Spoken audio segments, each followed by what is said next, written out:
Subhanallah wa bihamdihi, Subhanallahil azim, Subhanallah wa bihamdihi, Subhanallahil azim. Bismillahirrahmanirrahim. Alhamdulillahi Rabbil Alameen. Wassalatu wassalamu ala ashrafil mursaleen. Nabiyyina wa sayyidina Muhammadin wa ala alihi wa ashabihi ajma'in. ناظرین السلام علیکم ورحمۃ اللہ وبرکاتہ۔ ہماری آج کی گفتگو کا موضوع ہے نماز کے اثرات۔ سورہ عنکبوت میں اللہ تعالیٰ فرماتے ہیں اتل ما اوحی الیک من الکتاب واقم الصلاۃ ان الصلاۃ تنہی عن الفحشاء والمنکر ولذکر اللہ اکبر واللہ یعلم ما تصنعون۔ اس کا ترجمہ یوں ہے کہ اے نبی صلی اللہ علیہ وسلم تلاوت کرو اس کتاب کی جو تمہاری طرف وحی کے ذریعے سے بھیجی گئی ہے، اور نماز قائم کرو۔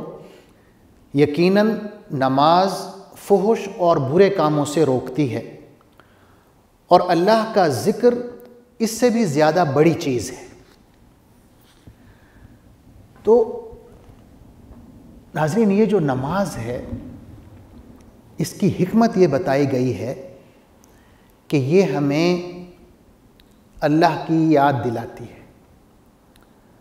یعنی اصل میں جو اہم ترین چیز ہے وہ اللہ کا ذکر ہے۔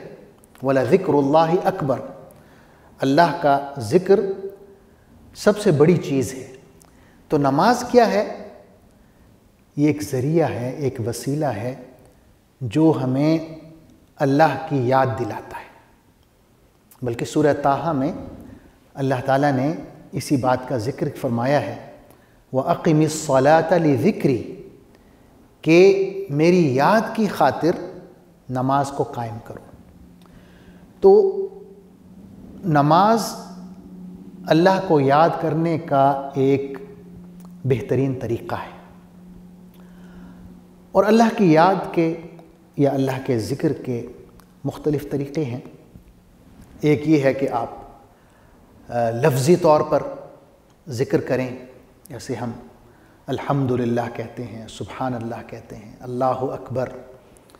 حدیث میں آتا ہے کہ میں نے اور مجھ سے پہلے انبیاء نے جو بہترین ذکر کیا ہے وہ لا الہ الا اللہ کا ذکر ہے۔ تو یہ آپ زبان کے ذریعے سے اللہ کا ذکر کرتے ہیں۔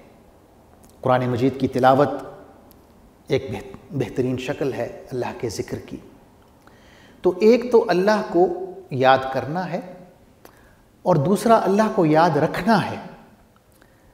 یعنی دل میں یہ عقیدہ، یہ ایمان، یہ تصور کہ اللہ موجود ہے، وہ مجھے دیکھ رہا ہے، اللہ کا جو ساتھ ہے، اس کی معیت، اس کا تصور۔ جیسے حدیث میں حضور صلی اللہ علیہ وسلم نے درجہ احسان کا ذکر فرمایا۔ آپ نے فرمایا الاحسان ان تعبد اللہ کأنک تراہ فإن لم تکن تراہ فإنہ یراک، کہ احسان یہ ہے کہ تم اللہ کی یوں عبادت کرو کہ گویا کہ تم اللہ کو دیکھ رہے ہو۔ اور اگر یہ مقام نہیں آتا، اس درجے تک آپ نہیں پہنچ پاتے، تو پھر کم از کم یہ ضرور آپ کا عقیدہ ہو کہ وہ تمہیں دیکھ رہا ہے۔ تو یہ اللہ کو یاد رکھنا ہے۔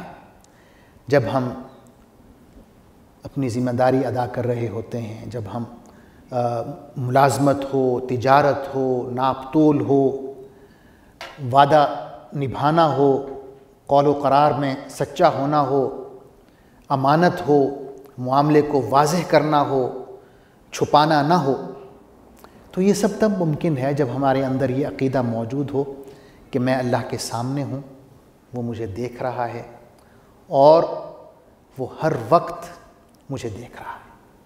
تو اس کے ساتھ ہونے کا جو تصور ہے وہ ہمیں برائیوں سے اور دیگر منکرات سے روکتا ہے۔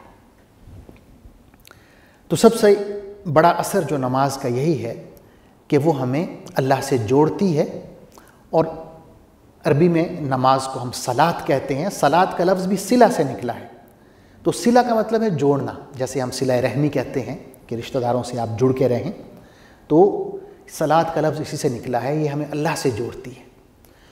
اور پھر اس کا ایک اہم اثر یہ ہے کہ ہمارے دلوں سے جو تکبر کی کیفیت ہوتی ہے، خود پسندی کی کیفیت ہوتی ہے، وہ نکل جاتی ہے، اس کی جگہ اللہ کی عظمت آ جاتی ہے۔ جیسے سجدے کی کیفیت ہے، یعنی سجدے میں ہم کیا کرتے ہیں، ہمارے جسم کی جو معزز ترین جگہ ہے ہماری پیشانی، اسے ہم زمین پر رکھ دیتے ہیں، یعنی منہ سے ہم یہ کہہ رہے ہوتے ہیں سبحان ربی الاعلی، کہ پاک ہے میرا پروردگار جو بلند ترین ہے، اور اپنی کیفیت یہ ہے کہ ہم نے اپنی پیشانی کو زمین پر رکھا ہوا ہے، اور اللہ کی عظمت دل میں آ رہی ہے، اور دل سے تکبر، غرور اور خود پسندی کی کیفیت وہ جا رہی ہے۔ تو یہ ایک بہت بڑا اثر ہے جو نماز کے ذریعے سے ہمارے اندر آتا ہے اور آنا چاہیے۔ اس کے علاوہ ہم یہ دیکھتے ہیں کہ قرآن مجید میں جہاں جہاں بھی نماز کا ذکر ہوا ہے، یعنی اکا دکا مقامات کو چھوڑ کے اکثر مقامات پہ یہ ہے کہ جہاں نماز کا ذکر ہوا ہے ساتھ میں زکوٰۃ کا بھی ذکر ہوا ہے، وَأَقِيمُوا الصَّلَاةَ وَآتُوا الزَّكَاةَ۔ تو یہ کیوں کٹھی کٹھی آ رہی ہیں نماز اور زکوٰۃ؟ نماز تو جسمانی عبادت ہے اور زکوٰۃ مالی عبادت ہے۔ تو علماء نے لکھا ہے کہ جب ہم نماز با جماعت پڑھتے ہیں، مسجد میں جاتے ہیں، تو گویا کہ مسجد جو ہے وہ مسلم معاشرے کا ایک نمونہ ہے، ایک ماڈل ہے، مسلم امت کا ایک نمونہ ہے۔ تو وہاں ہم اپنے بھائیوں سے ملتے ہیں، سلام کرتے ہیں، خیریت دریافت کرتے ہیں، ہم دیکھتے ہیں کہ کسی کا رنگ اترا ہوا ہے، کسی کے کپڑے پھٹے ہوئے ہیں، کوئی آیا ہی نہیں ہے، اس کی خیریت دریافت کرتے ہیں کہ کہیں بیمار نہ ہو۔ اس میں پھر یہ ہے کہ اللہ کی راہ میں خرچ کرنے کا عمل شروع ہوتا ہے، کوئی حاجت مند ہے تو اس کی ہم مدد کرتے ہیں، بیمار ہے تو اس کی مدد کرتے ہیں۔ تو یہاں زکوٰۃ کا اور صدقات کا اور خیرات کا عمل شروع ہوتا ہے۔ اس کے علاوہ علماء نے یہ بھی لکھا ہے کہ نماز کے بہت بڑے اثرات میں ایک اثر یہ بھی ہے کہ یہ ہمارے جو نفسیاتی مسائل ہیں ان کا بھی حل ہے۔ ہم عام طور پہ سٹریس کا شکار ہو جاتے ہیں، ٹینشنز کا شکار ہو جاتے ہیں، تو نماز کیا ہے؟ اللہ سے ہمیں جوڑتی ہے، اللہ کا ذکر ہے، اور اللہ کا جو ذکر ہے اس سے ہمارے دل مطمئن ہوتے ہیں، دلوں میں سکون آتا ہے۔ قرآن مجید میں آتا ہے الا بذکر اللہ تطمئن القلوب، کہ اچھی طرح سمجھ لو یہ بات کہ اللہ کے ذکر سے ہمارے دل سکون حاصل کرتے ہیں، یعنی یہ ایک حقیقت ہے جس کا ذکر اللہ تعالیٰ قرآن مجید میں فرما رہے ہیں۔ پھر نماز کے اثرات میں ایک بہت بڑا اثر یہ بھی ہے کہ ہمیں نماز مساوات سکھاتی ہے کہ اللہ کے سامنے ہم سب برابر ہیں، ہم میں کوئی بڑا چھوٹا نہیں ہے۔ اگر کوئی فضیلت ہے، کوئی فوقیت ہے تو وہ تقوی کی بنیاد پہ ہے۔ علامہ اقبال رحمۃ اللہ علیہ نے کیا خوب کہا کہ ایک ہی صف میں کھڑے ہو گئے محمود و ایاز، نہ کوئی بندہ رہا نہ کوئی بندہ نواز، بندہ و صاحب و محتاج و غنی ایک ہوئے، تیری سرکار میں پہنچے تو سبھی ایک ہوئے۔ تو یہ ایک برابری کا تصور ہے جو نماز ہمیں سکھاتی ہے۔ نماز ہمیں فوجی تربیت بھی دیتی ہے، یعنی آپ دیکھیں کہ کس طرح صفیں درست ہوتی ہیں، بالکل سیدھی ہوتی ہیں۔ حضور صلی اللہ علیہ وسلم خصوصی طور پر یہ حکم دیتے تھے کہ اپنی صفوں کو درست کرو۔ آپ فرماتے تھے کہ اگر آپ کی صف ٹیڑھی ہوگی تو اللہ تعالیٰ آپ کے دلوں میں ٹیڑھ پیدا کر دے گا۔ ایک اور روایت میں یہ بھی ہے کہ اللہ تعالیٰ ٹیڑھی صف کی طرف دیکھتے بھی نہیں ہیں۔ تو اس میں ایک مساوات تو ہے ہی، لیکن ایک عسکری تربیت کا بھی پہلو ہماری سمجھ میں آتا ہے۔ بلکہ ایک بہت ہی دلچسپ واقعہ ہوا صحابہ کے زمانے کا واقعہ ہے، حضرت عمر رضی اللہ عنہ کے زمانے کا، کہ جنگ قادسیہ شروع ہونے والی تھی۔ مسلمانوں کے سپہ سالار حضرت سعد بن ابی وقاص تھے اور ان کے ساتھ 30,000 صحابہ کا لشکر تھا، اور دوسری طرف ایران کی فوج تھی، 2,80,000 کا لشکر تھا ان کا، اور ایران کی طرف سے جو سپہ سالار تھے وہ رستم۔ تو اسی دوران ظہر کی نماز کا وقت ہو جاتا ہے۔ حضرت سعد بن ابی وقاص رضی اللہ عنہ صحابہ کو حکم دیتے ہیں کہ صفیں درست کریں، اور 30,000 کا لشکر جو ہے وہ صفیں باندھ کے کھڑا ہو جاتا ہے، اور حضرت سعد بن ابی وقاص اللہ اکبر کہتے ہیں، پوری فوج جو ہے اللہ اکبر کہہ کے شامل ہو جاتی ہے، پھر اللہ اکبر کہہ کے رکوع میں جاتے ہیں۔ تو اب رستم تو دور بیٹھا دیکھ رہا ہے اس نظارے کو، اس کو کوئی آوازیں تو نہیں آ رہی، لیکن وہ یہی دیکھ رہا ہے کہ جو ان کا کمانڈر ہے وہ ایک اشارہ کرتا ہے، اور پوری فوج جو ہے وہ جھک جاتی ہے، واپس کھڑی ہو جاتی ہے، پھر واپس دوبارہ سجدے میں چلی جاتی ہے، پھر کھڑی ہو جاتی ہے، اور اس کو وہ کمپیئر کرتا ہے اپنی فوج کے ساتھ، کہ اس کو جب کوئی حکم دینا پڑتا ہے تو وہ کیا کرتا ہے، وہ پہلے اپنے کمانڈر سے کہتا ہے، اس کا کمانڈر جو ہے اپنے نائب سے کہتا ہے، وہ چیخ چیخ کے آگے اس حکم کو منتقل کر رہا ہوتا ہے، اور یہاں تک کہ جب فوج تک وہ حکم پہنچتا ہے تو کافی دیر ہو چکی ہوتی ہے، اور پھر فوج وہ حکم بجا لاتی ہے۔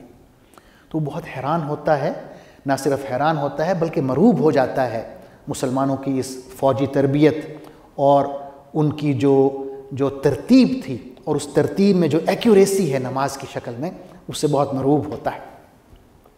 تو ناظرین، یہ چند اثرات ہیں جو نماز ہم پر مرتب کرتی ہے۔ سب سے پہلا یہ ہے کہ وہ ہمیں اللہ سے جوڑتی ہے، دوسرا یہ کہ وہ ہمیں معاشرے سے جوڑتی ہے، زکوٰۃ کا عمل شروع کرتی ہے، تیسرا یہ کہ ہمیں نماز برابری سکھاتی ہے کہ میں اور میرا مسلمان بھائی اللہ کے سامنے برابر ہے، اور چوتھا یہ کہ نماز ہمارے دلوں کا اطمینان ہے۔ حضور اکرم صلی اللہ علیہ وسلم جب پریشان ہوتے تو حضرت بلال رضی اللہ عنہ سے کہتے، اقم الصلاۃ یا بلال ارحنا بہا، کہ اے بلال اقامت کہو، نماز کھڑی کرو اور ہمیں نماز کے ذریعے سے سکون پہنچاؤ۔ تو نماز ہمارے دلوں کا سکون ہے، اور ساتھ میں یہ بھی کہ نماز اللہ کی طرف سے ایک ضمانت بھی ہے۔ حدیث میں آتا ہے، من صلی الفجر فی جماعت فہو فی ذمۃ اللہ، کہ جس نے جماعت کے ساتھ نماز فجر ادا کی تو وہ اللہ کے ذمہ ہے، یعنی اس کی حفاظت اور اس کے کاموں کی ادائیگی، کیونکہ ایک دوسری روایت بھی ہمیں کہتی ہے کہ اللہ تعالیٰ ایک فرشتے کو مامور کرتے ہیں، وہ یوں کہتا ہے کہ آپ ہدایت پر گامزن ہیں، آپ کے تمام جو کام ہیں وہ اللہ نے اپنے ذمہ لے لیے ہیں، اور آپ شیطان سے محفوظ ہیں، اور آپ اللہ کے ذمہ ہیں۔ تو یہ ایک بہت بڑی ضمانت ہے جو اس مسلمان کو دی جاتی ہے جو فجر کی نماز جماعت کے ساتھ ادا کرتا ہے۔ اور آخر میں نے یہ عرض کیا کہ نماز ہمیں فوجی اور عسکری تربیت بھی دیتی ہے۔ ناظرین، آخر میں یہ ایک نقطہ عرض کر کے اپنی بات ختم کرتا ہوں، وہ یہ ہے کہ عبادت کوئی بھی ہو، اور نماز ظاہر ہے بہترین عبادت ہے، لیکن کوئی بھی عبادت ہو وہ اس وقت تک ہماری تربیت کا حصہ نہیں بن سکتی، ہماری تربیت کا ذریعہ نہیں بن سکتی جب تک وہ ہمارے شعوری عمل سے نہ گزرے، ہم سوچ سمجھ کے اس کو نہ کر رہے ہوں، ہمیں پتہ ہو کہ ہم اللہ سے کیا کہہ رہے ہیں۔ یعنی جب ہم نماز پڑھیں تو اس طرح نہ پڑھیں جیسے نعوذ باللہ کوئی جنتر منتر ہوتا ہے، یہ کوئی منتر تو نہیں ہے، یہ تو قول و قرار ہے، اللہ کے ساتھ ہم کلام ہونا ہے۔ حدیث میں آتا ہے کہ جب مسلمان نماز پڑھتا ہے اور یوں کہتا ہے الحمدللہ رب العالمین، تو اللہ تعالیٰ اس کا جواب دیتے ہیں۔ اللہ کہتے ہیں کہ میرے بندے نے میری حمد بیان کی، میری ثنا بیان کی۔ جب بندہ کہتا ہے الرحمن الرحیم، تو اللہ تعالیٰ خوش ہو کے کہتے ہیں کہ بندہ جو ہے میری اچھی صفات بیان کر رہا ہے، میری تعریفیں کر رہا ہے۔ پھر جب ہم کہتے ہیں مالک یوم الدین، تو اللہ تعالیٰ کہتے ہیں کہ بندے نے اپنے کام مجھے تفویض کر دیے، مجھے سونپ دیے، میرے سپرد کر دیے، تو میں اس کے کام کروں گا۔ پھر ہم یوں کہتے ہیں ایاک نعبد و ایاک نستعین، کہ اے اللہ میں صرف تیری عبادت کرتا ہوں اور صرف تجھی سے مدد مانگتا ہوں۔ تو پھر اللہ تعالیٰ یوں کہتے ہیں کہ یہ جو قول و قرار ہے یہ میرے اور بندے کے درمیان ہے. یعنی یہاں پر آ کے ہم اللہ کے ساتھ بالکل جیسے کہتے ہیں 1 to 1 ہو جاتے ہیں، ایک پرسنل لیول پر آ جاتے ہیں. تو اللہ تعالیٰ بھی یہی کہتا ہے کہ یہ جو بندہ میرے ساتھ معاہدہ کر رہا ہے، قول و قرار کر رہا ہے، یہ میرے اور میرے بندے کے درمیان ہے، اور جو کچھ میرا بندہ مجھ سے مانگے گا میں اسے ضرور عطا کروں گا. پھر ہم اللہ سے دعا مانگنا شروع کر دیتے ہیں، اہدنا الصراط المستقیم، کہ اے اللہ ہمیں سیدھی راہ پر چلا. تو اللہ کہتا ہے کہ یہ جو کچھ میرا بندہ مجھ سے مانگ رہا ہے میں اسے ضرور عطا کروں گا. تو اللہ تعالیٰ پھر ہمیں عطا بھی کرتا ہے.